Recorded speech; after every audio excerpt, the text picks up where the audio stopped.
Welcome back. তো ক্যাপকাটের মাধ্যমে photo editing করার জন্য আমাদের ক্যাপকাট অ্যাপ্লিকেশনটি অবশ্যই প্রয়োজন হবে, যেটা প্লে স্টোরে অ্যাভেলেবেল আছে। আপনারা এখান থেকে ডাউনলোড করে দেন, ইউজ করতে পারেন। তো আমরা এখানে নিউ প্রজেক্ট অপশনে ক্লিক করে একটি পিকচার সিলেক্ট করবো এবং এটাকে অ্যাড করে নিব।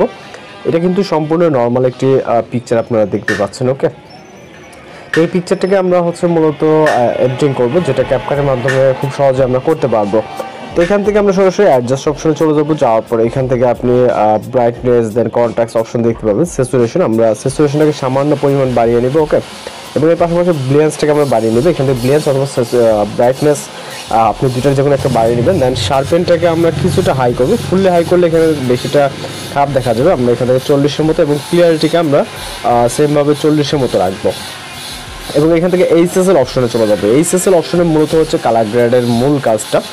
আমরা এখান থেকে যে ফেস দেন আমরা এখান থেকে ফেসটা কিন্তু কন্ট্রোল করতে পারবো। এখানে দেখতে পাচ্ছেন যে 2 নম্বর যে কালারটিতে আসার পর আমরা লাইটনেসটাকে দিয়ে আমরা ফেসটাকে কন্ট্রোল করতে পারছি, লো লাইট বা হাইলাইট যদি প্রয়োজন হয় আপনার। ওকে, তো এর মাধ্যমে আপনি ফেসটাকে অ্যাডজাস্ট করতে পারবেন। ওকে, আমরা এখানে কিছু করবো না, জাস্ট লাইটনেসটাকে কিছুটা প্লাস করব। এবং গ্রিন কালারটা, আমরা গ্রিন কালারে এই যে সামনে যে গ্রিন কালারটা দেখতে পাচ্ছেন, আপনার অনেকে ব্যাকগ্রাউন্ডে থাকতে পারে, সেটা আপনি আপনার মতো করে অ্যাডজাস্ট করে নেবেন। ওকে, দেখেন এটা গ্রিন কালারটা অ্যাডজাস্ট হবে এখানে। এটার মাধ্যমে যতটুকু প্রয়োজন ততটুকু রাখবেন। পরবর্তী যে ড্রেস আপের যে কালারটা, ওকে,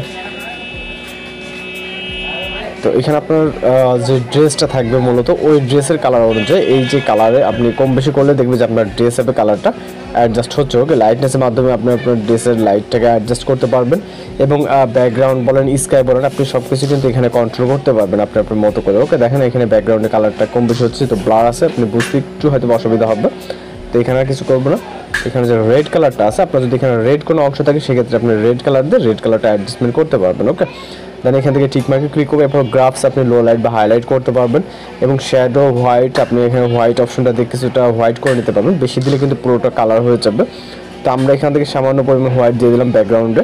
ওকে, ব্ল্যাকস আছে ট্যাম্পের মাধ্যমে আপনি কালার কিন্তু একেবারে চেঞ্জ করে নিতে পারবেন। ওকে, তো আমাদের এখানে যদি আপনার ট্যাম্প কম বেশি মনে হয় সেক্ষেত্রে আপনি দিয়ে নিতে পারবেন। ওকে, তো আমাদের দরকার নেই এটা। এবং হুয়ে অপশন সেমভাবে ভিগনেটটাকে আপনারা কিছুটা বাড়িয়ে দিতে পারেন। ওকে, দেন টিক অপশন। এরপর আমরা এখান থেকে ফিল্টার অপশনে ক্লিক করবো, এবং এখানে অনেকগুলো ফিল্টার আছে। ওকে, আপনি চাইলে ক্লিয়ার টু অথবা ভিভেড আছে, আপনি এগুলোকে দিয়ে অ্যাডজাস্টমেন্ট করে নিতে পারবেন, অথবা ভিভেড আছে।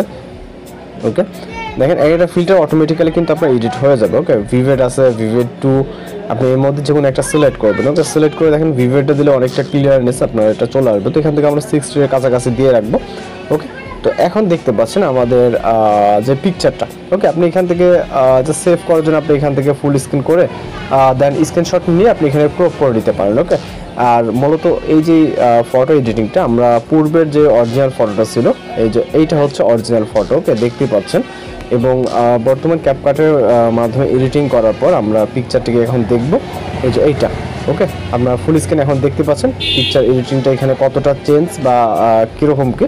তো এক্সপোর্ট করার জন্য আপনি সরাসরি এখান থেকে চাইলে আমরা সহজ একটা উপায় যদি আপনাদেরকে দেখাই দিই, আমরা এখান থেকে ধরেন সাপোজ এক্সপোর্ট করে নিলাম। ওকে, পিকচারটিকে ক্যাপচার করার জন্য আমরা এখানে যদি স্ক্রিনশট দিই সেক্ষেত্রে আমাদের পিকচারটা কিন্তু অনেকটাই ঘোরাটে হওয়ার সম্ভাবনা অনেকটাই বেশি। ওকে, তো এখান থেকে সেভ করার পর আমরা চলে যাবো কাইনমাস্টার অ্যাপ্লিকেশনে। কাইনমাস্টার যাওয়ার পর এখান থেকে ক্রিয়েট যেভাবে আর কি নেই, তো আমরা আমাদের রেশিওটাকে সিলেক্ট করবো যে রেশিওতে পিকচারটা সেভ আছে। ওকে, দেন এখান থেকে আমরা পিকচারটাকে সিলেক্ট করব। সিলেক্ট করার পর এখান থেকে জাস্ট আমরা এখান থেকে একটি ক্যাপচার যেভাবে নিয়ে থাকি, তো নিলে কিন্তু আমাদের পিকচারটি সম্পূর্ণ হাই কোয়ালিটিতে কিন্তু সেভ হয়ে যাবে। ওকে, তো এই মূলত ক্যাপকাটের মাধ্যমে ফটো এডিটিং করার টিউটোরিয়াল। তো আশা করি সকলে বুঝতে পারছেন। আর কথা বুঝতে সমস্যা হলে সেক্ষেত্রে অবশ্যই কমেন্ট বক্সে জানাতে পারেন। তো এই আজকের এডিটিং টিউটোরিয়াল দেখা হচ্ছে পরবর্তী কোনো ভিডিওতে। সবাই ভালো থাকবেন, সুস্থ থাকবেন।